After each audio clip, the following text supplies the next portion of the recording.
A obra que nós vamos analisar hoje é esta aqui, ó, Os Ratos, do escritor gaúcho Dionélio Machado, um dos grandes escritores do modernismo brasileiro na sua vertente regionalista. Mas o reconhecimento da obra do Dionélio demorou bastante. Ele nasceu em Quaraí, no interior do Rio Grande do Sul, em 1895. Era de família pobre, e esta situação de pobreza foi agravada com o assassinato do seu pai, quando o autor ainda era uma criança. Com apenas 8 anos de idade, Dionélio já vendia bilhetes de loteria para ajudar no sustento da família. Para poder estudar de graça na escola, ele dava aulas para os alunos mais atrasados das classes anteriores. Com 12 anos, ele começou a trabalhar regularmente como servente em um jornal semanal da cidade. Isso lhe permitiu estabelecer relações com intelectuais rio-grandenses e despertou o seu gosto pelo jornalismo e pelas letras. Com muito estudo e esforço, o Dionélio se formou em medicina e se especializou em psiquiatria. O seu trabalho de médico psiquiatra teria grande influência na sua obra literária.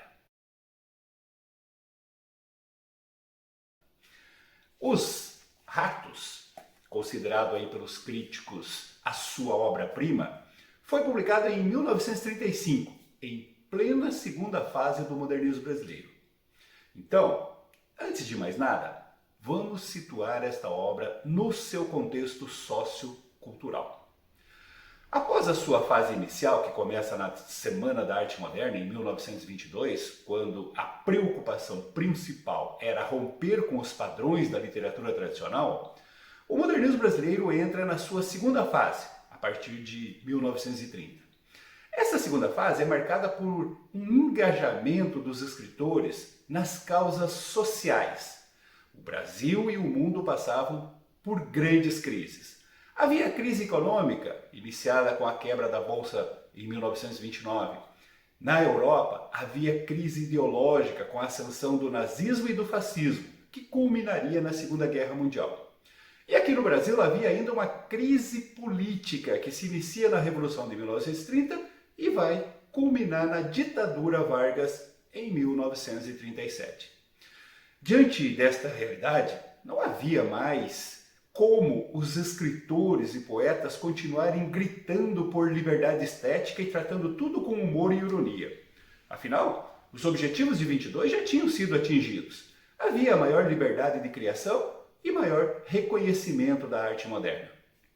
O que clamava por atenção e posicionamento dos artistas agora era a causa social. Os dramas gerados pela situação financeira e suas consequências psicológicas chamam a atenção dos escritores e poetas. Ao mesmo tempo, ocorre uma retomada da postura realista de observar e analisar a realidade e o indivíduo, em busca das causas dos dramas sociais e humanos. É o movimento neorrealista, que agora se soma à visão socialista que estava em alta. Surge então o realismo socialista. Em busca dessa observação mais precisa e exata, os autores passam a analisar situações próprias das regiões a que eles pertencem e conhecem melhor. É a tendência regionalista que marca a produção na década de 1930. O grande destaque dessa produção regionalista está na região Nordeste, seja pela intensidade do drama social da seca, seja pela qualidade dos seus representantes, como Raquel de Queiroz, Jorge Amado, José Lins do Rego e principalmente Graciliano Ramos. Mas a tendência da temática regionalista não se limitava ao Nordeste. Em todo o país, os autores observavam situações específicas de suas regiões, analisando-as sob a ótica do realismo socialista e a situação política e econômica. No Sul, o grande nome dessa corrente regionalista foi o Érico Veríssimo, e por muito tempo ele foi o único escritor gaúcho a atravessar fronteiras e ter reconhecimento nacional. Em relação às narrativas longas, os romances, surgiram duas tendências nesta época: os romances de vertente social e os romances de vertente intimista. É claro que qualquer obra deste período possui as duas vertentes em si, mas é possível identificar qual vertente predomina. No romance de vertente social, ganha destaque o drama social, físico. São romances onde as tensões principais são causadas por conflitos de seus personagens com a sua realidade, a seca, a miséria, a injustiça. É o caso, por exemplo, do Vidas Secas, do Graciliano Ramos. É claro que este drama social também se reflete no drama psicológico das personagens, mas a realidade externa acaba tendo maior destaque. A outra vertente é a do romance intimista. Nessa vertente, os dramas sociais, principalmente as dificuldades financeiras causadas pela crise, estão presentes e são talvez a causa principal do drama psicológico.